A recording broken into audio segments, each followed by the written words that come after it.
And I could sit here all day and talk about how good this movie was, but that's not what we're going to do today. I got these on Big Bad Toy Store a while back. I've been sitting on them till the day I'm willing to do an unboxing of them, and today is that day. I think the issue a lot of people had with this one was he's wearing the mask, and then in the movie, by the point he wears the mask, he doesn't have sleeves. So you'll see a lot of modified ones online where they took arms from a different Wolverine and put it on this one. I kind of prefer the one from Deadpool 2 where he comes with the unicorn. Deadpool 3 is my favorite iteration of him. The box got that Deadpool aesthetic. It's the new Marvel Legends box design, which I prefer. You got the window, you got the square box instead of the curved one. You got the torn paper drawing, coloring on the back. Other characters in the line on the back as well. Very simple design. We're not going to keep the box either way. Let's check out that spine. Top of the box, got the hanger. 18 plus. I don't know if it's because it's from an R-rated movie or these are for adult collectors.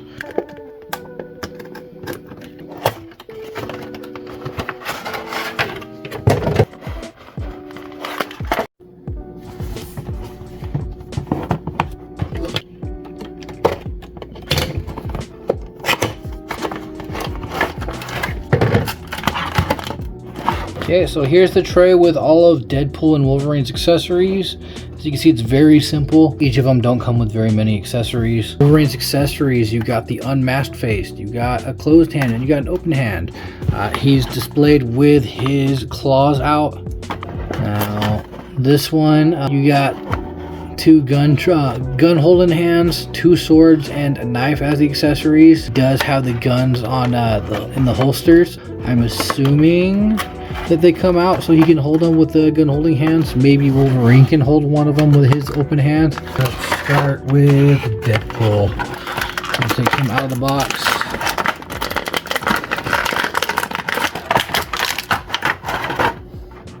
Okay. Sling going over his shoulder, that's a separate piece that goes into his sheaths that's connected to his back.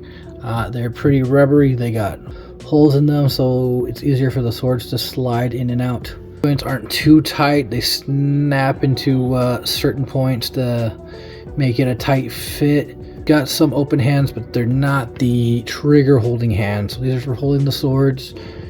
You got the one Deadpool head. I wish we got more facial expressions with him. So you got the Deadpool logo on the belt, and you got a textured outfit on him. Each foot also has a peg hole, if that can focus. We're gonna see if he fits on the NECA stand. Okay, so the stand does work well for him. It fits pretty well. It holds him up pretty well. He is a pretty lightweight figure. We're gonna pull his accessories out. Yeah, the knife's actually completely sealed in tape.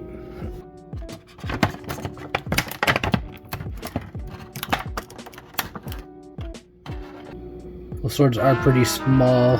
A close up of the knife if I can get the focus. There we go. The knife actually tucks right in there.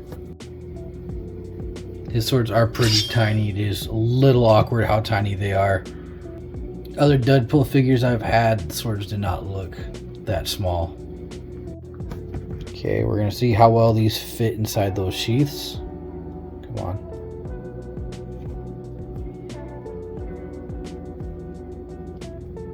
Fit in the sheaths pretty well, but making them small just so they could fit in there is not a good idea. They could have just given us the option to switch out the sheaths and give us good sized swords.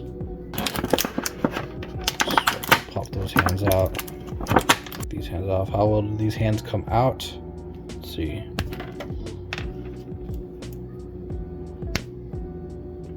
Okay, these little bands are going to come off with the hands, so you gotta be careful. Got the gun holding hands out now. Okay, they do come out of the holsters. We're gonna try and get them on his hands. So let's see how well they work.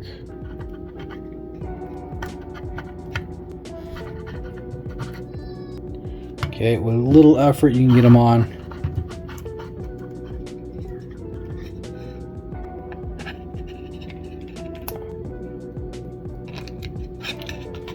Okay, actually looks better than him holding his swords. Before we go any further, let's look at the articulation.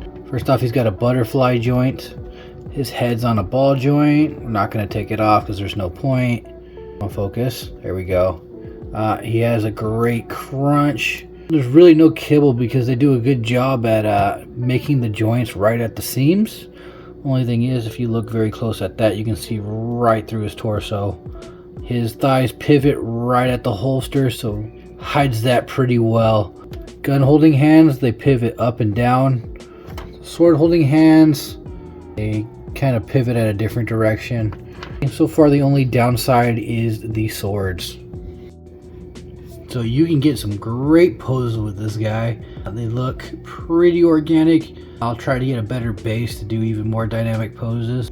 Articulation wise, you're not going to get the same range as an SH Figuarts. We'll display this one sword, one gun, even though I'm not a big fan of the size of that sword. And the gun holding hands are not going to hold that sword good at all. Now let's crack open Wolverine. Okay, he comes out of there pretty easy. Alright, right off the bat he feels really smooth. Look at the accessories. This one's got a separate face. And the hands are not, oh, they are held together with tape. Let's take those out. And then 2 peg holes for the feet. And of course the NECA stand does work well on him. He's a pretty lightweight figure, so it works out. Let's take a look at the articulation. So you do get somewhat of a butterfly joint. They could have done a better job. They could have got the butterfly joint all the way to the seam. It's only the black part behind the yellow. The shoulder pads are a separate rubbery piece. It's got a great crunch. Ball joint head. It does pivot at the thigh at the same spot Deadpool does. No seam line or holster to cover up the articulation there, but it's hardly noticeable. It is going to move around the blue paint on there though.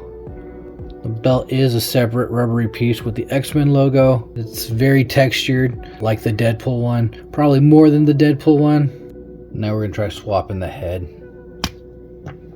It pops off pretty easy, and it pops on pretty easy.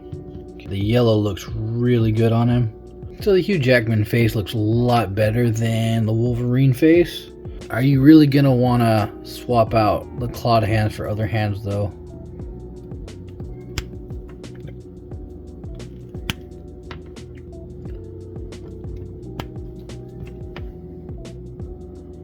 Those pop on pretty easy. So he is able to grip onto one of Deadpool's guns. This is definitely saving me from buying both SH Figuarts. One bonus thing I did want to try. Pop the head off.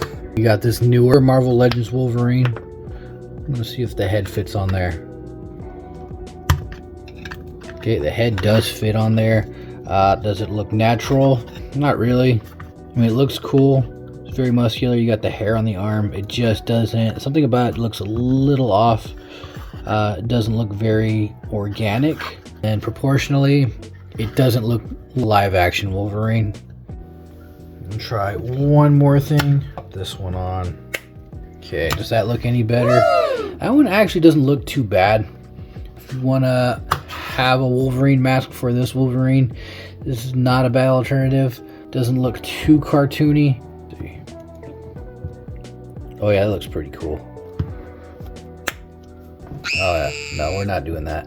Yeah, needless to say, these are going to stand taller than your standard SH Figuarts figures.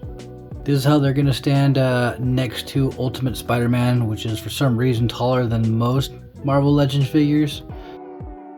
And then how could we not get Toby in there? And then we have PlayStation Venom, who's abnormally bigger than most Marvel Legends. Prefer these over the SH Figuarts, and let me know if you want me to do Colossus next. That's all for now, guys. At least we still have Kang Dynasty. Q,